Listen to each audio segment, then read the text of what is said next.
Il s'appelle Helvétique et ce taureau Aubrac, champion de la race, a vu défiler depuis samedi dernier presque tous les candidats à l'élection présidentielle. Mais que pensent les agriculteurs de tous ces programmes de campagne? Dimanche en politique est au Salon de l'Agriculture et met face à face pendant près d'une heure les conseillers en politique agricole des principaux candidats et face à eux, les représentants, les animateurs de la vie agricole en Auvergne-Rhône-Alpes. Alors à tout de suite.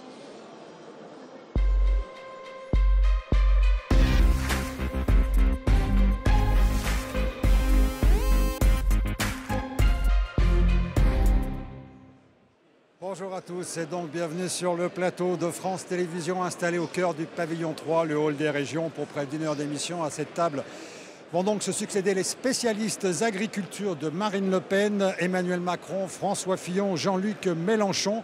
L'équipe de Benoît Hamon, bien que très sollicitée, n'a pu, elle, libérer un de ses collaborateurs.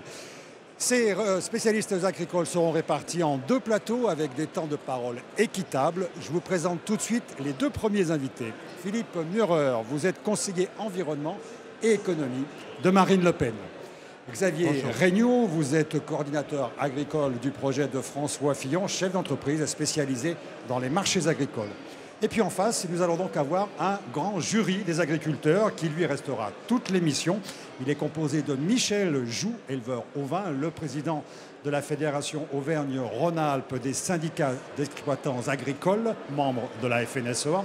Daniel Chemel, président de SICABA, c'est une coopérative d'éleveurs de charolais du Bourbonnais, détenteur d'ailleurs du premier label rouge de viande en 1974. Et puis Jean-Luc Girardin, arboriculteur à la Motte Servolex, président du syndicat des fruits des Savoies. Cyril Jeunet, lui qui co-présente avec moi cette émission, est dans les allées du salon. Il va donc recueillir les témoignages d'agriculteurs sur des thèmes précis et qui ouvriront chacun de nos débats. D'abord, la politique agricole commune de l'Europe, l'empilement des normes, d'où qu'elles viennent. Ensuite, la transition agroécologique, le bio, les circuits courts. Nous parlerons bien entendu ensuite du revenu des agriculteurs, leur pouvoir d'achat. Et enfin, l'évolution de notre agriculture. Quelle sera-t-elle dans 10, 15, 20, 30 ans? Avant de rentrer dans le vif du sujet, messieurs du jury, je voudrais recueillir un sentiment. Vous venez de passer le salon, de voir beaucoup de candidats. Dans quel état d'esprit vous êtes aujourd'hui? Oui, oui, bonjour. On est très inquiet et très furieux, mais très déterminé pour que nos hommes politiques, qu'on croit encore, parce qu'il nous faut des hommes politiques pour pouvoir trouver des solutions, il faut qu'ils nous trouvent des solutions très rapidement. Et entre autres, dans 2 ou 3 mois, quand ils seront élus, il faut qu'il y ait des solutions très rapides. Daniel Chemel. Alors nous, on est très heureux d'être une belle région, l'Auvergne-Rhône.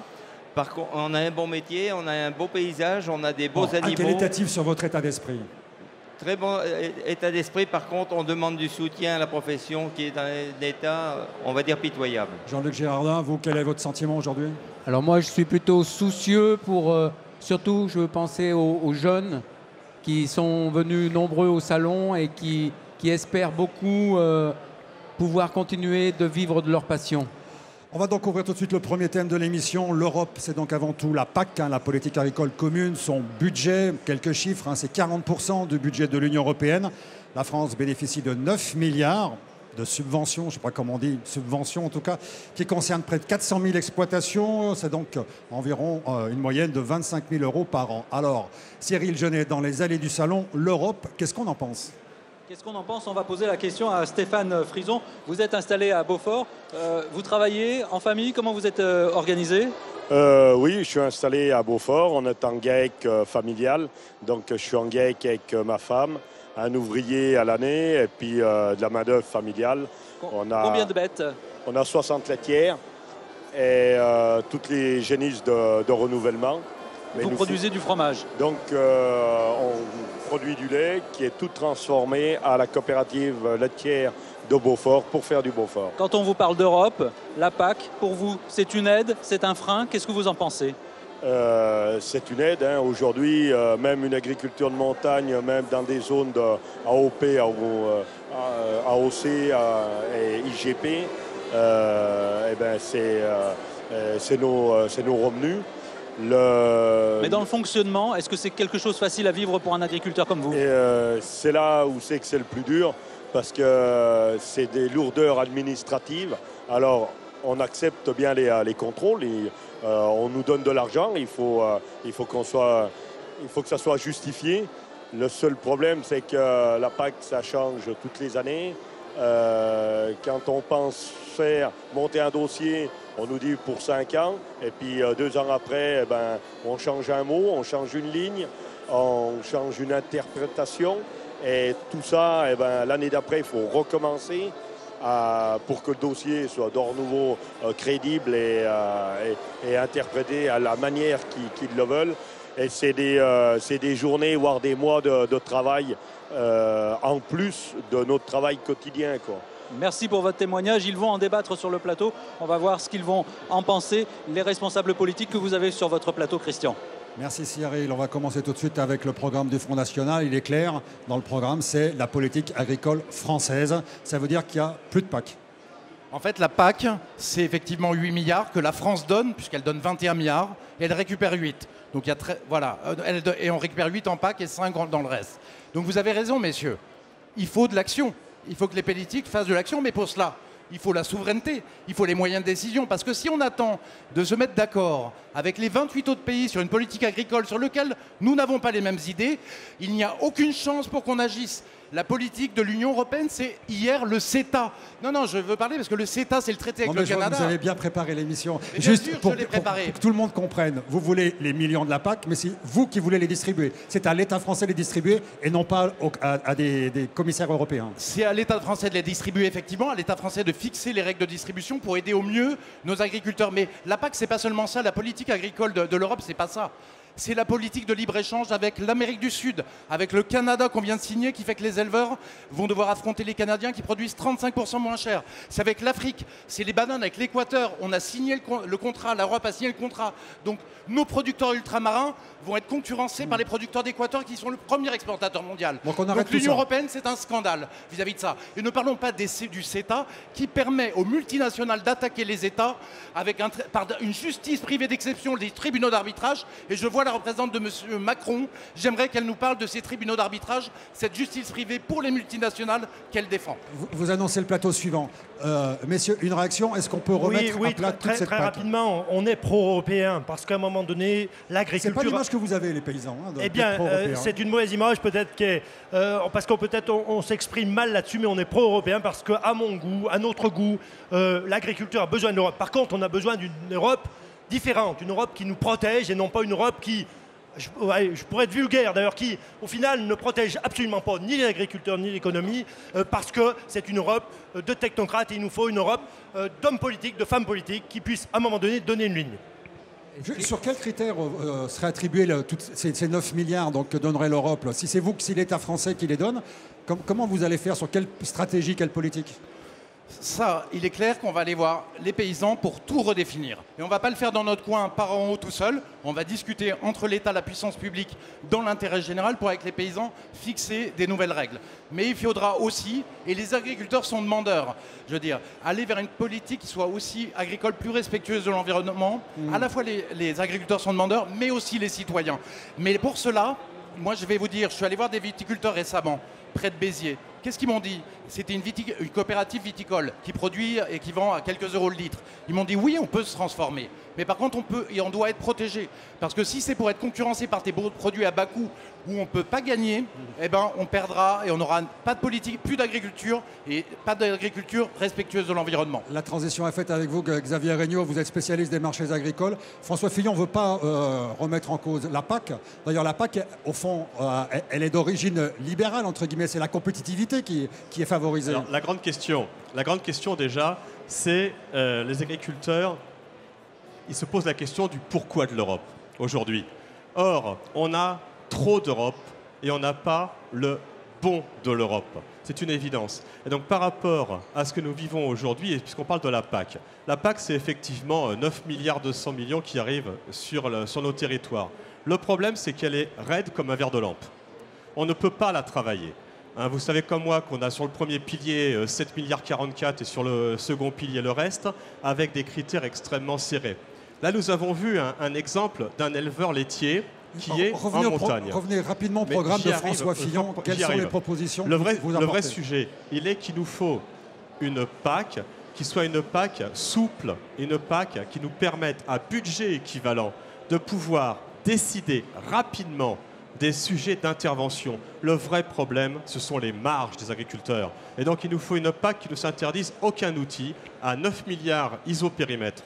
Jean-Louis Girardin. Pour moi, le vrai problème, c'est que le producteur soit payé à son juste prix.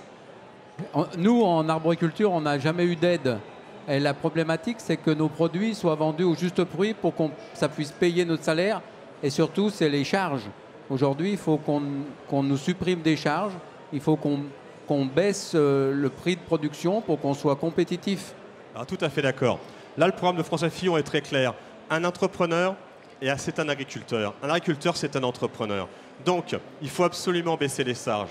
C'est prévu. Vous savez qu'il est prévu 40 milliards d'économies de charges pour l'ensemble des entreprises françaises. Pour l'agriculture, c'est 10 points de marge. Déjà, au niveau du compte de résultat.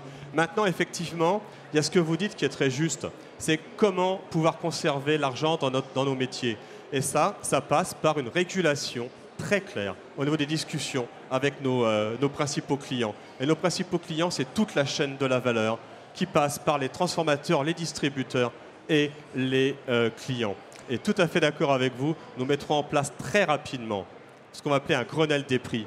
Il faut qu'on redéfinisse le prix. C'est absolument pas normal que les prix, comme vous le disiez fort justement, ne permettent pas aux agriculteurs de se rémunérer. Vous savez, moi je suis originaire de la Manche. Je sais ce que c'est que l'élevage laitier, je sais ce que c'est que l'élevage ovin.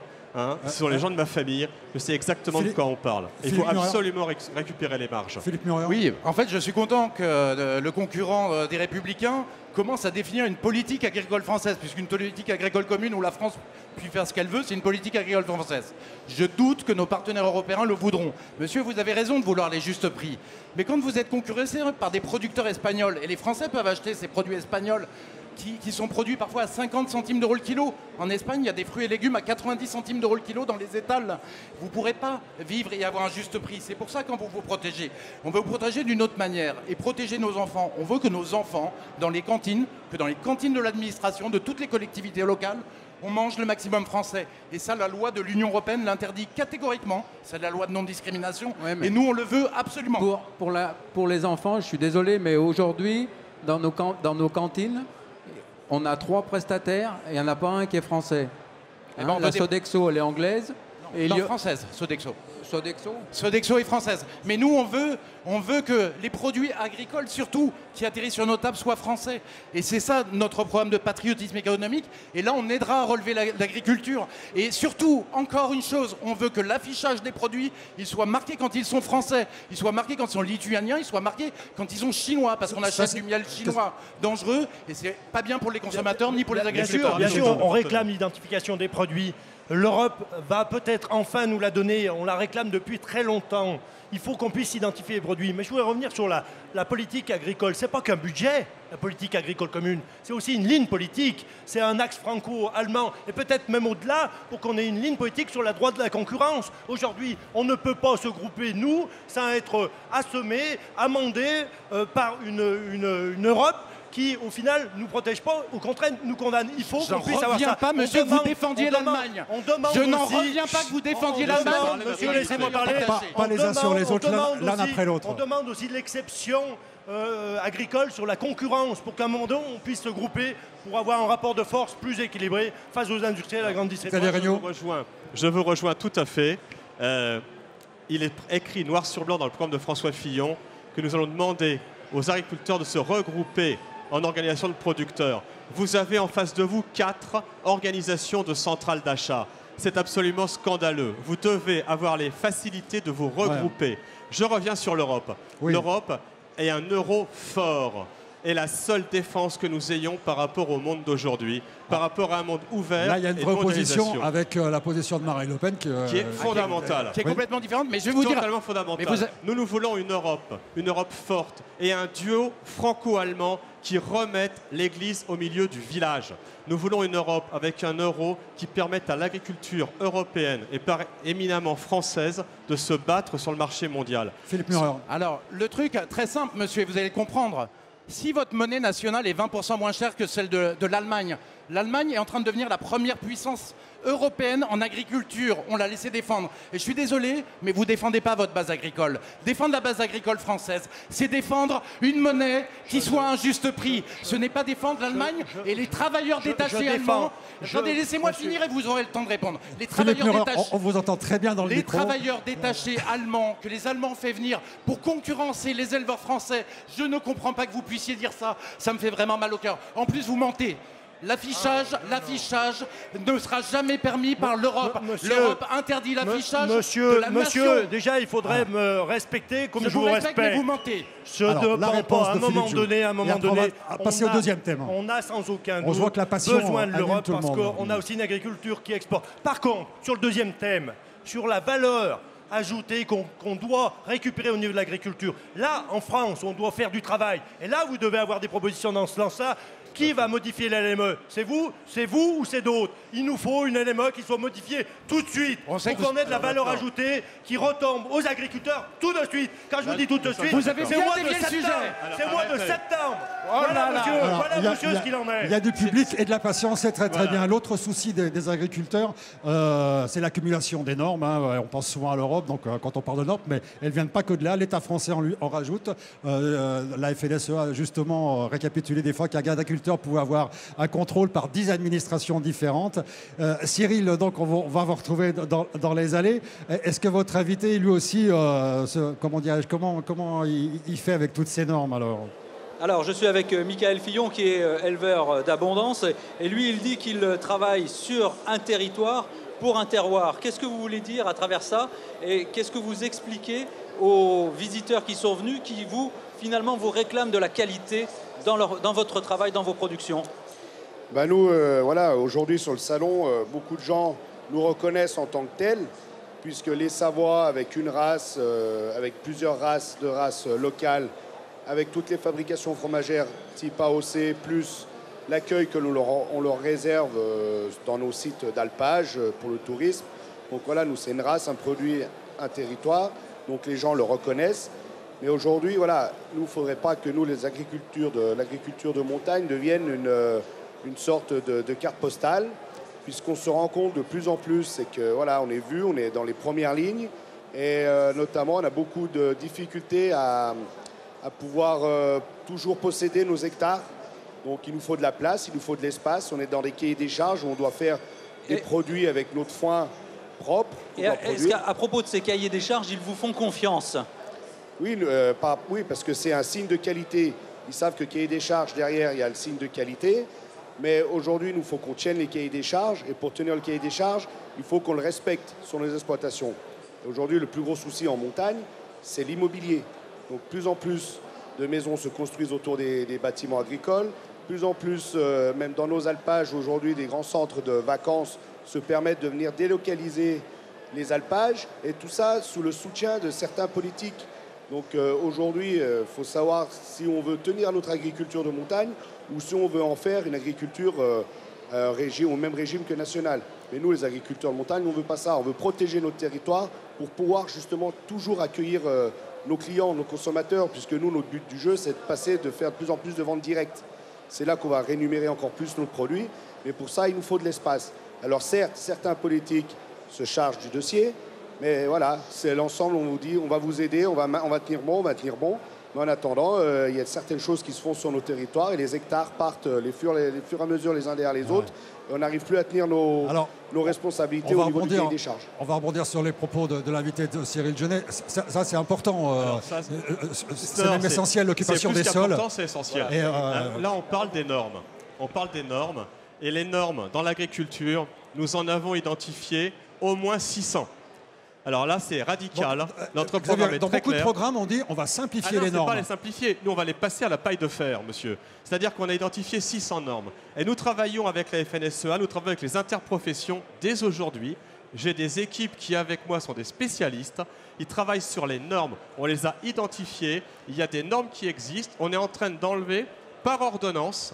Donc le lendemain de l'élection présidentielle sera prêt le papier pour que par ordonnance soit abrogé toutes les surtranspositions aux normes. Voilà. Il est scandaleux qu'un éleveur de Bourbon-l'Archambault ou de Bussière-les-Mines comme monsieur et des normes qui soient explosives par rapport à un éleveur de moutons Ça, c'est irlandais. pas la faute de l'Europe, c'est la faute de l'État français. Et c'est de la faute de la surcomposition de l'État français, on est bien d'accord. Et là, on va raboter les normes, c'est écrit dans le programme et nos équipes y travaillent. C'est dans le programme du Front National aussi. Ouais, c'est marrant parce que sur ce plateau, j'ai l'impression d'être le seul qui ne soit pas pour l'Europe, alors qu'en fait, on représente une grande part. Mais je vais vous dire, et vous avez raison, monsieur, il ne faut pas qu'il y ait de concurrence déloyale et que les normes françaises, en tout cas qu'on permette des produits qui n'ont pas les mêmes normes, de se vendre chez nous en concurrence avec nos éleveurs. Il faut simplifier ces normes, c'est une évidence. L'AOC, dont on voyait, c'est l'agriculture qui réussit. Ce n'est pas la majorité de l'agriculture, on en est très fiers, parce que ça représente nos racines, et c'est une agriculture qui réussit. Il faut aussi, donc pour les circuits courts, je vous ai parlé des cantines qui seront approvisionnées massivement, donc, et ça redonnera de la marge. Il y a aussi les fermes de paysans, qui sont quelque chose de formidable parce que ça permet aux consommateurs d'avoir un rapport qualité-prix très bon, d'avoir des produits de qualité et des produits qui viennent directement du producteur avec plus de marge. Donc il faut les encourager. C'est au niveau des mairies et des collectivités. L'État pourra aider, mais il est un peu loin pour cela. Philippe Murer, on parle de normes et de qualité. Je voudrais quand même donner la parole à Daniel Chemel, qui est très discret depuis le début de l'émission. Oui. Juste, on dit que vous êtes très impliqué dans les termes de qualité. Vous, quelle est votre demande? On a l'impression que tout le monde est d'accord pour supprimer les normes. Il n'y a pas de différence entre les candidats. Dans les produits de qualité. Par contre, on a besoin des prix et des aides. Parce que souvent, on parle des aides en disant non, on préfère des prix. Il nous faudra les deux. Au niveau de l'agriculture, si on veut maintenir l'agriculture, il faut des aides, des prix. Des aides à qui? Des aides aux agriculteurs, oui, mais aux filières, pour l'organisation des filières. On est dans une filière organisée qui a pris en charge, quand on parle de circuit court, on en a un exemple parmi d'autres, mais on est propriétaire de nos outils, on distribue en direct nos produits de qualité. Donc je crois que c'est une filière qu'il faut maintenir et qu'il faut aider. Je voudrais qu'on termine ce premier plateau par aussi un élément qui est dans les programmes de François Fillon et qui est aussi très décrié par l'opposition, c'est l'abandon du principe de précaution, qui va changer sans doute beaucoup de choses et qui est très controversé. Alors là, un mot sur ce principe-là. Très clair. Le principe de précaution sera supprimé de la Constitution. Il a été totalement perverti et dévoyé. C'est un principe qui gèle toute innovation et tout développement. Ça ne veut pas dire qu'on peut faire n'importe quoi. Ça veut dire qu'on interdit toute commercialisation d'un produit s'il n'a pas été certifié. Et surtout, le principe de précaution, sans danger, par définition, nous emmène aux extrêmes que l'on voit aujourd'hui. Ça a gelé tout principe d'innovation dans l'agriculture. Nous, on parle de progrès, on parle d'innovation, on parle de l'agriculture de demain. Et bien évidemment, le principe de précaution gèle de manière idéologique toute avancée en termes de l'agriculture. Pas que, hein, mais là, on parle d'agriculture. Je finis avec Philippe Murer. Voilà, la conclusion, c'est que l'UE pousse à une compétition si violente dans le secteur de l'agriculture qu'elle pousse à une agriculture de plus en plus intensive qui parfois se coupe du citoyen et surtout de moins indépendante et familiale. Nous, on veut soutenir l'agriculture familiale, l'agriculture paysanne, avec tous les moyens de la France, qui est la 5e puissance mondiale ou le 4e, au Conseil de sécurité. On a les moyens, nous on ne se couche pas. Et on ne se couche pas devant l'Allemagne. Nous aussi on ne se couche pas, mais vous n'avez pas été assez clair. Le programme Fillon sur une non-surtransposition, on est d'accord. Vous nous avez dit qu'il fallait dire si on était d'accord. Là, on est d'accord. Le principe de précaution, nous, on a le principe d'innovation à la place. Donc, on est d'accord. Vous n'avez pas été assez précis là-dessus. Est-ce que vous enlevez les surtranspositions? Oui ou non? Oui. Est-ce que vous mettez en œuvre le programme d'innovation? Oui ou non? Allez-y. Oui ou non? Le programme d'innovation, je ne vois pas quoi vous voulez dire. Le principe de précaution. Le principe de précaution, on est d'accord. Il y a un problème, il est bien écrit. Vous l'enlevez ou vous l'enlevez pas? Je peux vous parler? Il est très bien écrit dans la Constitution, il est mal appliqué par la justice. C'est ça le problème. Il va falloir voir comment faire ça parce que les juges l'appliquent n'importe comment. Vous l'enlevez ou vous l'enlevez pas? On l'enlève pas. On l'enlève pas, c'est pas le sujet. C'est très clair. On n'est pas d'accord avec vous. On est d'accord avec le programme de M. Fillon sur ce point-là. Mais la FNSEA a toujours été pro-républicain, on le sait, monsieur. Non, nous faisons pas de politique. On est là pour répondre aux questions. La question est claire. On enlève le principe de précaution, mais le principe d'innovation. Vous ne voulez pas. Donc on n'est pas d'accord avec vous. Daniel Chemel, c'est juste du bon sens. C'est juste du bon sens. Daniel Chemel, justement, on va demander à quelqu'un qui a du bon sens, Daniel Chemel. Alors, le principe de précaution, en quoi il vous est préjudiciable? Alors, moi, ce que je voudrais dire, c'est que... On va en parler dans le deuxième plateau aussi. Au niveau de l'organisation, reconnaissez que l'agriculture s'est organisée dans tous les temps, même pendant les temps de crise. Aujourd'hui, on a des coopératives, des petites, des grosses, qui ont les moyens de travailler. Mais ce qui nous manque, c'est la volonté politique derrière d'être assuré, de continuer, d'innover, de transformer, sans être en concurrence avec nos propres pays voisins. Voilà. On a vraiment besoin de l'Europe. Attention, on a besoin de l'Europe à une condition, c'est qu'on harmonise nos règles et nos exigences. Nous sommes tout à fait d'accord avec vous. Quand vous parlez d'harmonisation sociale, vous voulez dire? Pardon? Harmonisation sociale, vous voulez dire? Harmonisation sociale également. Exactement. Il faut donner à l'agriculture les moyens d'embaucher plus. Dans nos fermes, tous, on peut embaucher quelqu'un, mais on n'a pas les moyens. Il faut donner les moyens d'embaucher. Une petite question. Je suis d'accord avec vous sur l'harmonisation, mais comment vous faites face aux Roumains qui sont à 200 € par mois? Comment vous faites par rapport à l'esclavage humain qui se développe en Italie, en Espagne, avec le travail détaché, voire du travail qui vient d'Afrique, des gens qui sont en esclavage? Et on l'a vu sur les émissions de France 3. Comment vous faites l'Europe? C'est la pagaille totale, c'est la lutte et la guerre de tous contre tous. Mais je crois que même l'Allemagne a évolué à ce niveau-là. Les niveaux. Pas du tout, ils n'ont rien fait. Un mot, Xavier Regnault. Bon, bah là, c'est très clair et c'est très évident. L'Europe va mal, il faut la reconstruire, il faut la rebâtir. On est tous clairs là-dessus et François Fillon en parlait encore au salon il y a 2 jours. L'Allemagne, la France, avec les grands pays qui nous entourent, on doit se remettre autour de la table. On doit avoir un gouvernement qui va à Bruxelles. On doit avoir un ministre de l'Agriculture, messieurs, qui va à Bruxelles. Il y en a d'autres qui l'ont dit et ça n'a pas abouti. Il faut y aller. Xavier Regnault, il y en a d'autres qui ont voulu le faire et ça n'a pas abouti. Votre position sur les travailleurs détachés, vous gardez ou vous gardez pas? Nous, on supprime directement les travailleurs détachés. On est d'accord avec vous? Mais bien évidemment, on les supprime aussi. Merci. Et ben voilà, ça sera le mot de la fin pour cette première partie de l'émission. Dans la deuxième partie, on va parler beaucoup du salaire des agriculteurs et de leur avenir. Mais avant de passer donc avant cette deuxième partie, et pour laisser le temps à vos successeurs de prendre place, nous on va partir en Auvergne, à Clermont-Ferrand, pour découvrir un exemple des circuits courts. On parlait de la confiance dans l'agriculture. C'est aussi un moyen de garder confiance dans son agriculture. Donc c'est ceux qui connaissent de plus en plus de succès. Il s'agit de la ruche qui dit oui. Reportage de Stéphanie Vino et Bruno Lebray. La ruche qui dit oui, un système apparu en 2013 en Auvergne. C'est une plateforme internet sur laquelle les clients passent commande avant d'aller réceptionner leurs produits dans un lieu public, ici un café. La différence avec une AMAP, pour ce que je connais, c'est que les AMAP, en fait, il y a un abonnement et ensuite c'est un panier qui est tout prêt. Ici, le consommateur va venir chercher les produits seulement qu'il a commandé. C'est plus libre pour le client et au moins il a le produit qu'il a envie de manger. Il n'est pas obligé de prendre un produit qu'il n'aime pas forcément. Voilà. Et merci. Ça permet d'avoir du lien avec les producteurs directement. C'est plus sympa que d'aller faire ses courses dans un supermarché. Puis on sait qu'on va bien manger. Voilà. Donc c'est au camion aussi. Ah bah okay. Et Pomme Canada Gris. À la tête de la ruche de Montferrand, Marie-Charlotte Costille. Sa mission, trouver les producteurs, recruter les adhérents, animer son réseau. Elle touche 8% de commission. La plateforme Internet prend également 8%, ce qui est bien accepté par ses agriculteurs. On fixe notre prix à la base.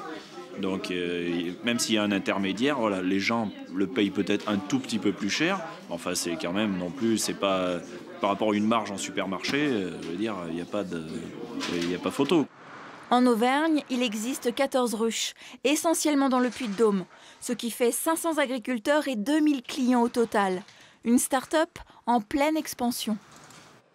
Retour donc sur le plateau de France Télévisions installé au pavillon 3 du Salon de l'Agriculture pour parler donc, comme je disais, du salaire des agriculteurs et de leur avenir. Et pour ces 2 thèmes, donc, nous avons donc rejoint Léa Lugassi, d'être spécialiste agricole de l'équipe de Jean-Luc Mélenchon, chercheuse en agroécologie.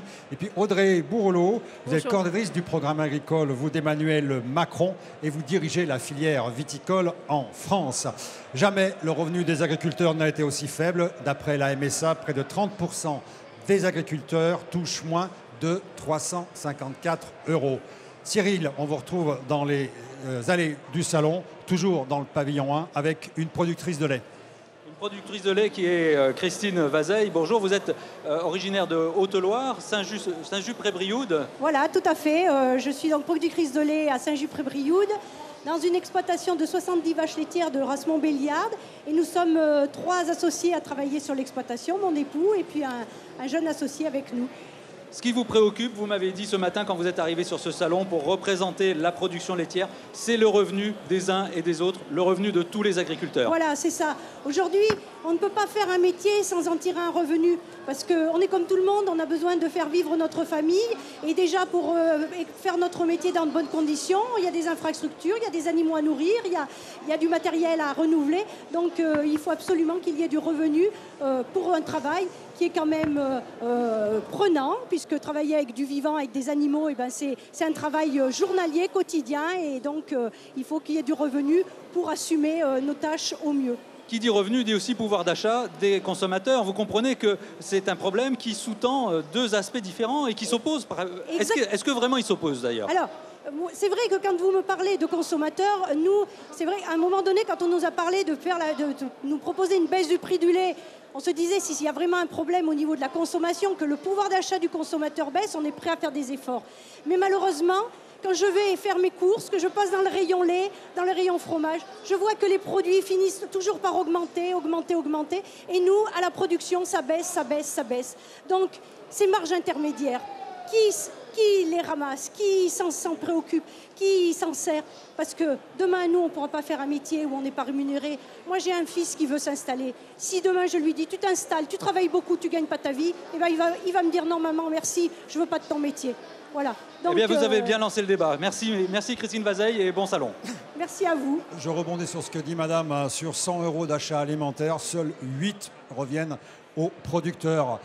Mesdames, bonjour. Dans les programmes de Jean-Luc Mélenchon et d'Emmanuel Macron, on parle beaucoup d'associations de producteurs pour légiférer autour des contrats avec les industriels et les distributeurs. C'est donc par la loi qu'il faut passer pour que les producteurs vivent correctement? Alors, ce qu'on a été très clair, Emmanuel Macron l'a annoncé ici même sur le salon de l'agriculture, ça sera le candidat du prix payé. Le prix payé, qu'est-ce que ça veut dire?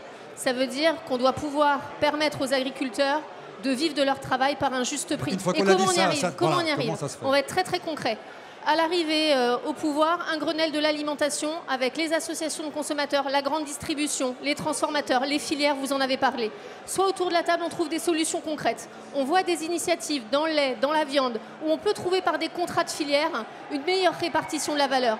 Parce que le problème, c'est la répartition de la valeur. Elle l'a dit, cette dame-là. C'est elle, au bout, qui ne gagne pas sa vie. Depuis plus de 30 ans, les prix n'ont pas bougé. Et si on n'y arrive pas, j'allais dire, par la méthode douce et par ce Grenelle de l'alimentation, je rejoins monsieur, réouverture de la LME. On s'y est engagé, c'est pas acceptable. Alors, la LME, c'est la loi de modélisation de l'économie. Tout à fait. Et il faudra que chacun fasse sa part, la grande distribution, les industriels, pour repartir des coûts de production. Aujourd'hui, il est inacceptable qu'on n'arrive pas aujourd'hui à payer cette dame dignement de son travail et que son lait soit acheté moins cher que le coût de production qu'elle en a. Parce qu'aujourd'hui, les producteurs sont écartés de toute négociation. Bien sûr, il faut qu'ils se réunissent en organisation de producteurs, il faut qu'on leur donne plus de poids dans la négociation et réouverture de la LME si on n'y arrive pas. Alors, Michel Joux veut immédiatement réagir. Madame, je suis d'accord avec vos démonstrations, mais vous voulez y aller par le dialogue. On l'a essayé déjà depuis de nombreuses années. Le dialogue ne marche pas. On ne peut pas travailler avec un pot de fer et un pot de terre. La grande distribution très concentrée, les industriels très concentrés et nous pas assez. Donc la concertation, on est d'accord, mais si vous ne changez pas les règles du jeu par la loi, on va encore perdre du temps. Et vous l'avez bien vu tout à l'heure dans les yeux de l'agricultrice. Elle a presque pleuré parce qu'à un moment donné, elle n'a pas de revenus. Son enfant non plus. La plupart des agriculteurs non plus. Donc il faut aller très très vite. Et votre démarche est bonne, mais elle n'ira pas assez vite, il faut aller encore plus vite. Alors, je peux juste répondre à ça parce qu'on s'est posé cette question. Vous savez, le programme, on l'a fait avec 3000 agriculteurs et on leur a posé cette question-là. Ils nous ont dit, et il y a des signaux quand même, les éleveurs engagés dans la viande, ils viennent de réussir avec Système U à trouver un accord et le faire rapidement. Il y en a d'autres dans la filière lait, on a d'autres initiatives qui le montrent. Et ils nous ont dit, on se laisse un temps très très court. Premier mois, on n'arrive pas à négocier, on réouvre la LME. Mais vous savez, Emmanuel Macron, c'est quelqu'un d'efficace, de pragmatique, et on se dit on ira très très vite. Réouvrir la LME, ça peut mettre aussi beaucoup de temps. Donc on se laisse ce petit temps de concertation, et on sera prêt à changer la loi si on a la nécessité. Madame Le Gassi. Oui, bien sûr, vivre de son métier pour un agriculteur, je pense que personne ne peut retirer que c'est vraiment la chose principale, et c'est vers là qu'il faut tendre. Alors nous proposons plusieurs mesures pour ce qui concerne la grande distribution. Premièrement, l'instauration de prix minimum aux producteurs pour certains produits lorsque c'est nécessaire, pour garantir aux producteurs qu'ils ne vendront pas à perte et qu'ils auront un revenu minimum qui leur sera Ce assuré. prix minimum sera négocié, sera établi comment? Avec une concertation là, Bien aussi évidemment, dans les interprofessions, avec concertation avec tous les acteurs concernés. Ensuite, une deuxième chose Vous dites que c'est pas possible, l'instauration. Il faut réouvrir la LME, il faut réouvrir la LME, enfin, il faut l'assumer. Dites que vous voulez rouvrir la LME, on ne peut pas imposer un prix minimum à la grande distribution, légalement, c'est pas possible.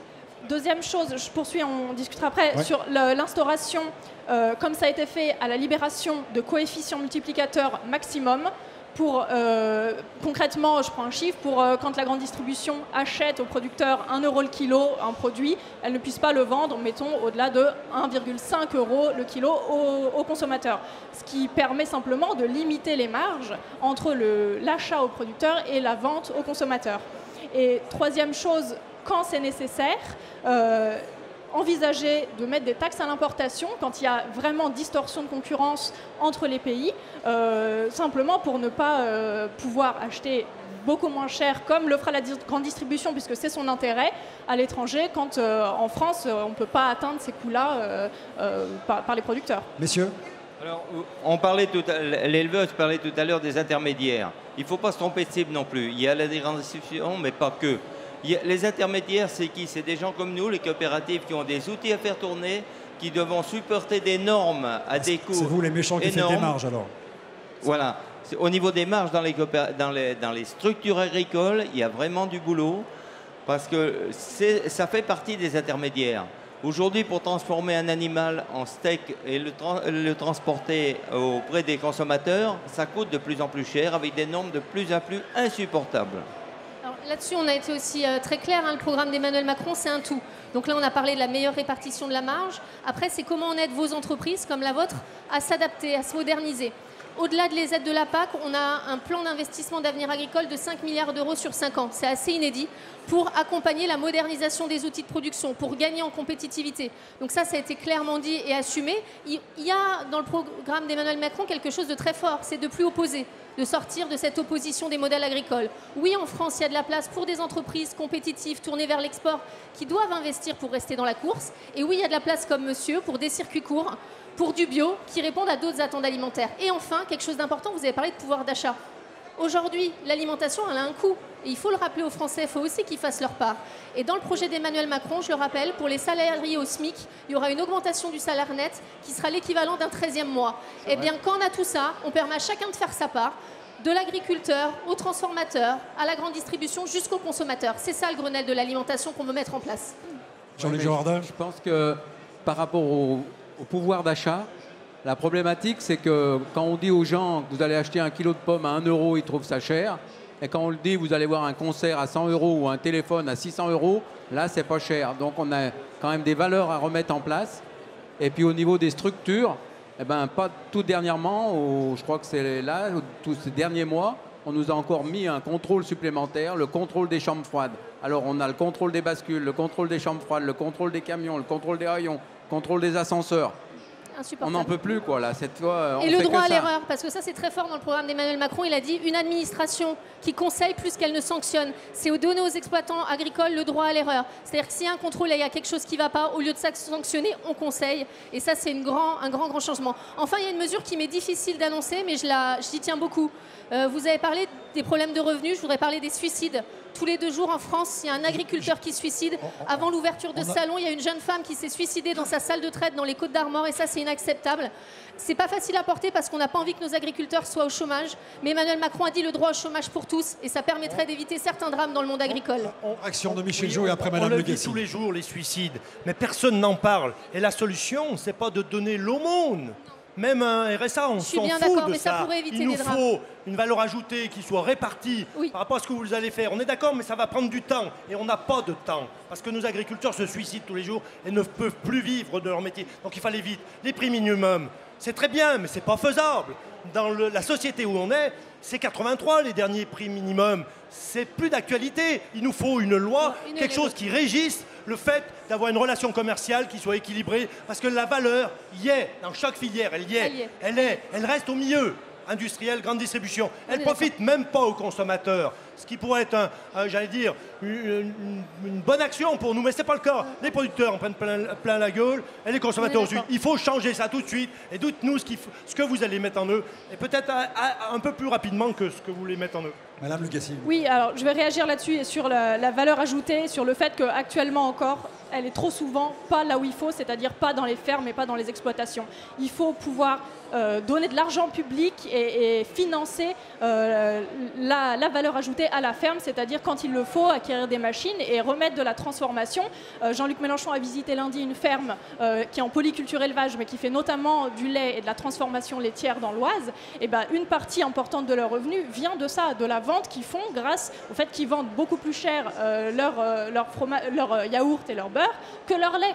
Donc simplement redonner la possibilité aux agriculteurs de créer eux-mêmes leur valeur ajoutée. Et un point qui est très important sur le fait qu'il faut que les gens, bien sûr, puissent dépenser plus pour s'acheter de la nourriture de qualité, on ne peut pas découpler ça du fait de mieux répartir les richesses dans la société. C'est la base de tout. Et je vous renvoie au reste du programme de M. Mélenchon, qu'on n'a pas le temps de discuter maintenant, mais qui passe par une revalorisation du SMIC à 1 340 € net par mois, la revalorisation des retraites des agriculteurs, qui sont aujourd'hui un scandale et qu'il faudra aligner sur le SMIC quand on a fait une carrière complète, et enfin la relance générale de l'économie, avec un plan de relance à 100 milliards, et qui passera par la relocalisation de l'ensemble de l'activité pour que les gens puissent s'alimenter correctement et verser ces prix corrects aux producteurs.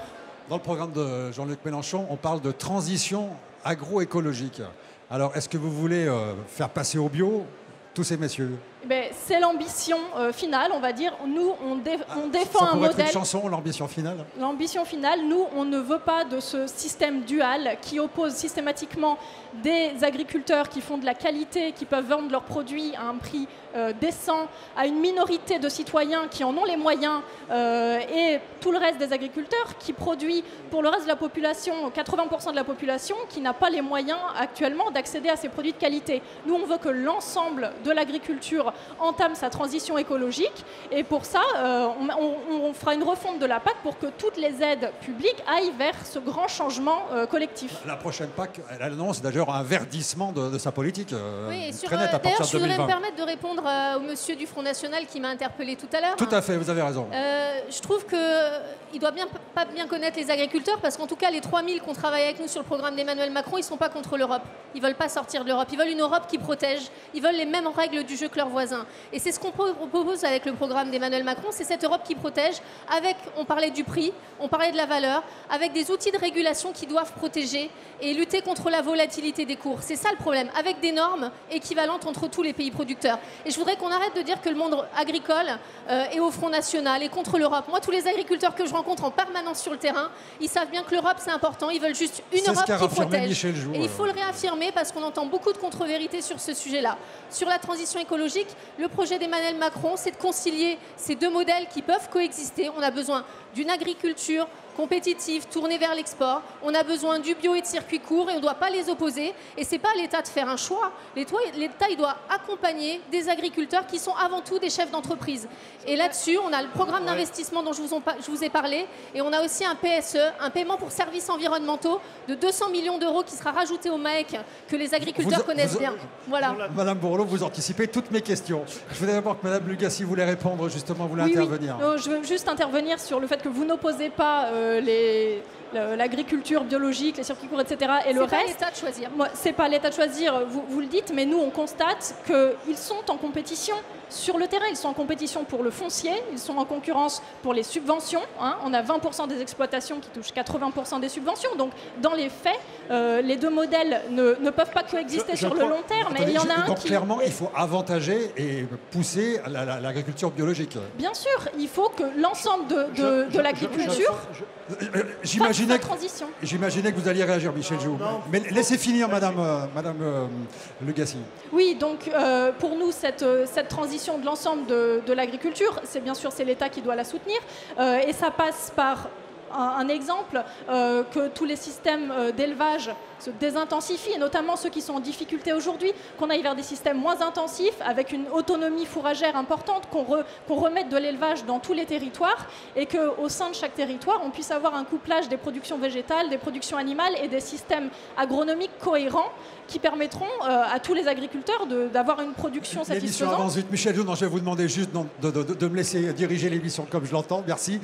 Juste un mot sur la proposition d'Emmanuel Macron qui est assez originale, justement, de faire de vous des jardiniers de l'espace, comme on le disait il y a quelques années. Et donc 200 000 euros. C'est d'aider, je précise, hein, c'est pas des jardiniers de l'espace, c'est de dire aujourd'hui il faut arrêter d'opposer agriculture et environnement. Il faut aider les agriculteurs à cette transition. On rajoute une enveloppe de 200 millions d'euros. Jardiniers, mais voilà. c'est des cantonniers, alors c'était un peu les 150. Non, pas du tout. Vous pouvez avoir besoin d'investir dans du matériel. Demain, on va en parler peut-être de l'innovation. Quand vous avez besoin de la robotisation qui peut remplacer les herbicides, ça demande de l'investissement. Il faut aider par une enveloppe à acheter ce matériel. C'est le sens de notre démarche. Ce Chomel, je suis d'accord sur les aides et tout ça. On parlait d'agriculture biologique. On a les outils pour faire, on a les reconversions, on a tout ce qu'il faut. Mais aujourd'hui, il y a des agriculteurs qui attendent la prime de reconversion, qui attendent la prime de maintien qui a été supprimée. Alors si c'est pour mettre des outils en place et puis pas assumer derrière... 2 ans de retard de paiement dans l'aide au maintien et à la conversion. On arrive à la fin de l'émission. Je voudrais quand même qu'on aborde le dernier sujet sur l'avenir même de notre agriculture dans plusieurs années. Il est plutôt sombre si l'on en croit les chiffres, puisqu'en 50 ans, la France a perdu plus de 3 millions d'agriculteurs, 3,6% aujourd'hui de la population active. J'allais rajouter 8% du corps électoral. Cyril, votre dernier invité, est-ce qu'il est optimiste sur son avenir ? Eh bien, on va lui demander s'il est optimiste sur son avenir. Bonjour Éric Lafont. Vous avez commencé, vous étiez 2, vous êtes 5, donc c'est une réussite familiale. Mais pour les autres jeunes, est-ce que le métier d'agriculteur aujourd'hui est attractif ? Et qu'est-ce qu'il faudrait faire ? Le métier d'agriculteur aujourd'hui va être très dur. Il va y avoir une nouvelle dimension dans l'agriculture, des nouvelles générations qui vont... L'agriculture de demain ne sera plus l'agriculture d'aujourd'hui. Donc il faut qu'on donne envie à nos jeunes, et nos jeunes dans les zones de montagne, c'est-à-dire que tout le Rhône-Alpes, Auvergne-Rhône-Alpes aujourd'hui, nous sommes des départements de montagne, il faudra une politique de montagne. Et j'espère que nos politiques aujourd'hui entendront ce mot, une politique de montagne. Parce que nous avons des charges de mécanisation, des charges de structure élevées. Et vous avez besoin aussi de vrais professionnels, de gens qui sont formés, qui sont des techniciens, qui sont des spécialistes. Qu'est-ce que vous attendez dans les exploitations ? Aujourd'hui, on attend dans les exploitations des jeunes formés. Nos jeunes aujourd'hui, nos jeunes qui vont reprendre les exploitations sont formés en général, parce qu'on leur oblige des bacs agricoles, des BTS. Mais aujourd'hui, il va falloir former dans nos collèges, dans toutes nos formations, avoir des apprentis, des jeunes qui ont envie de venir travailler dans l'agriculture. Leur donner envie, parce qu'aujourd'hui, il nous faudra des jeunes de plus en plus qualifiés dans telle et telle formation, fromager, dans la mécanisation de matériel agricole de plus en plus pointu. Nous avons besoin de ça et on va en manquer. Il faut que le dispositif politique qui est mis en place en France vous aide à redonner de l'envie, à redorer l'image de l'agriculture, c'est ça ? Voilà, nous aujourd'hui on a besoin de changer l'image agricole. Parce qu'aujourd'hui on ne donne plus envie aux salariés, le salarié agricole ne donne plus envie de venir vers nous, les agriculteurs. On avait une image d'arriéré dans le temps. Aujourd'hui, non. Aujourd'hui, on est capable de fournir d'avoir de la main-d'œuvre chez nous qualifiée, de la payer à hauteur de ce qu'elle vaut et de vivre décemment du métier.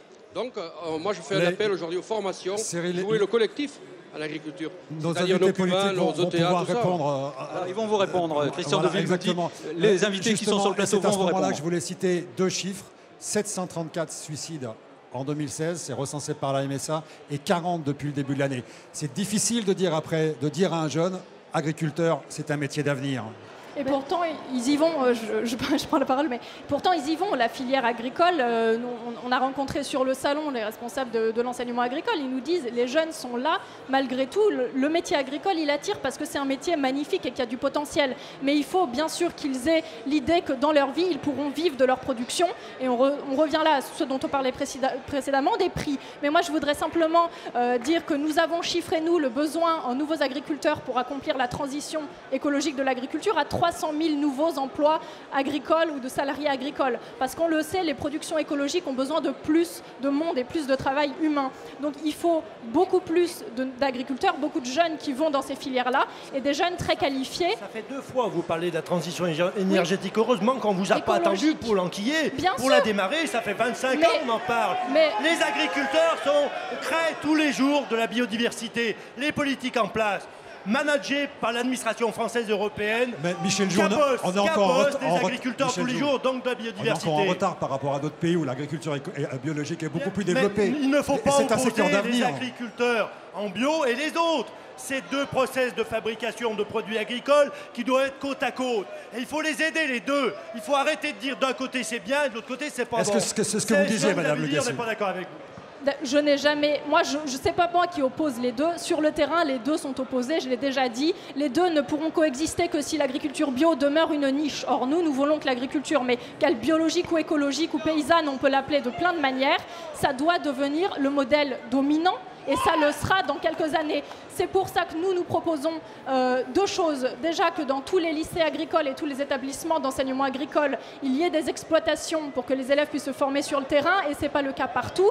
Et deuxièmement, que ces exploitations adossées aux établissements d'enseignement agricole se convertissent au bio pour que tous les élèves puissent avoir concrètement dans leur parcours, même quand ce n'est pas le modèle qu'ils connaissent sur l'exploitation familiale, qu'ils puissent expérimenter concrètement et apprendre cette nouvelle agriculture. Et ça permettra de lever plein de freins sur les conversions puisqu'ils seront amenés de toute façon dans leur carrière à y passer. Donc que ça se fasse dans le cadre de l'enseignement et on aura des jeunes très bien formés pour faire ce dont on a besoin. Madame Bourleau, l'agriculture de demain. Les jeunes, un départ sur 2 à la retraite n'est pas couvert aujourd'hui. Il faut qu'on aide nos jeunes. On les a rencontrés. Il y a de la résignation et puis ils nous disent on a besoin d'investir. Donc Emmanuel Macron a annoncé, en plus de la DJA, désolé je donne des mots un peu techniques, mais de la dotation jeunes agriculteurs, un prêt d'honneur à la personne de 50 000 € avec un différé de 2 ans. Ça veut dire qu'on commence à payer son prêt 2 ans après avoir investi. Et puis pour des gros investissements lourds, on fera jouer la BPI, un genre de BPI rural, pour faire des prêts très long terme de 40 ans in fine, c'est-à-dire qu'on paye que les intérêts et le capital à la fin. 2 mesures très concrètes, c'est ce qu'ils ont besoin, de l'aide à l'investissement et de la fierté. Parce qu'on n'en a pas parlé, mais ce que je vois, il y a une crise aussi morale aujourd'hui. On a beaucoup de pression de certaines associations et je tiens à dire que la plupart des agriculteurs nous disent arrêtez, arrêtez, on sait travailler. Vous savez, un éleveur, il aime ses bêtes. Et ce qu'on voit aujourd'hui de quelques associations, c'est pas la norme. Et moi, tous les agriculteurs que je rencontre, on doit aussi les aider moralement. J'invite d'ailleurs tous ceux qui nous regardent à aller à la visite dans les exploitations, voir comment les agriculteurs travaillent, parce qu'on doit leur redonner cette fierté, on leur doit ça. Daniel Chemel. Alors, merci. Justement, je voulais vous parler du suicide. Mais la profession est humiliée quand on voit la publication qui sont faites par rapport aux... On les fait passer pour des bourreaux. Alors qu'ils aiment leurs bêtes, ils font leur travail avec amour. Ils entretiennent la nature et le paysage. Dans notre région Auvergne, les animaux sont nourris à l'herbe. L'herbe, c'est quoi? C'est le paysage. Le paysage, il est entretenu comment? Par la fauche, la pâture et tout ça. Si on nous enlève ça, et en plus de ça, on nous fait passer pour des assassins, il faut arrêter. Ne nous étonnez pas qu'il y ait encore des suicides, et il y en aura encore. J'ai commencé l'émission en vous demandant votre état d'esprit, messieurs les agriculteurs. Je voudrais qu'on termine l'émission avec un vœu. Si vous aviez un vœu à faire, adressé justement aux hommes politiques, à celles qui sont là ou ceux qui étaient là avant, un vœu sur un point bien précis. Alors moi j'ai un vœu sur un point bien précis. On parlait du bien-être animal. Au niveau des abattoirs, il faut qu'on ait une règle commune au niveau de l'Europe, en particulier sur l'abattage rituel. Personne n'en parle, les associations n'osent pas en parler, je ne sais pas pourquoi. Le jour où on aura ça dans nos écrans, je vous garantis, ça sera une catastrophe. Il faut que les politiques aient le courage de prendre une bonne décision en harmonie avec l'Europe. Alors, réponse des deux qui sont là. Est-ce que c'est un vœu acceptable? Au programme d'Emmanuel Macron, la convergence sociale, réglementaire, sanitaire est une nécessité. Là encore, on n'oppose aucune pratique. Il faut que tout le monde ait les mêmes règles du jeu. Madame on est très clair là-dessus. Est-ce que c'est un vœu qui vous paraît nous portons une proposition dans le programme qui est celle de rendre légal l'abattage à la ferme, qui est demandée par beaucoup d'agriculteurs et d'éleveurs qui vivent mal le fait de ne pas pouvoir vivre la fin de vie de leurs animaux et de ne pas savoir ce qui se passe dans les abattoirs. Donc nous portons cette proposition-là. Je m'excuse, j'ai un œil en même temps sur le décompte, c'est pour ça que je vais accélérer. Michel Joux, votre vœu. Pour l'abattage à la ferme, je regrette. Non, il n'y a pas de droit de suite, monsieur. C'est dommage, parce qu'on pourrait parler des abattages. Ça va être très court. On a plein de jeunes qui sont passionnés. On a des agriculteurs qui sont très passionnés. Donc, mon vœu, il est simple. il faut que les hommes politiques, les femmes politiques reprennent les manettes dans notre pays pour qu'ils puissent mettre des mesures en place très rapidement, dès le mois de septembre. Et ça, c'est mon vœu. Il faut qu'on puisse le faire pour avoir des agriculteurs encore demain. Ça, c'est un vœu très très large. Alors, j'imagine que vous allez répondre, pas de problème. C'est un vœu accepté aussi. Je le trouve, il disait tout à l'heure qu'on n'était pas assez rapide. Vous dites septembre. Moi, je vous ai dit que ça serait même avant la réouverture de la LME si on a besoin. On va terminer avec vous, le Jean-Luc Girardin. Donc, un vœu, vous aussi, très précis. Moi, mon vœu, c'est... Je pensais à ça cette semaine, justement. Je me disais, les élus, ils ont fait énormément pour faire dans chaque village, dans chaque région, des zones artisanales, des zones industrielles. Et je pense qu'aujourd'hui, on n'en a peut-être pas bien parlé aujourd'hui, mais c'est le foncier. Et je pense que demain, il faudra peut-être qu'on s'attelle à faire des zones agricoles, hein, pour qu'on puisse installer des jeunes et produire, parce qu'on n'en a pas parlé, mais demain, on a quand même 65 millions de Français à produire.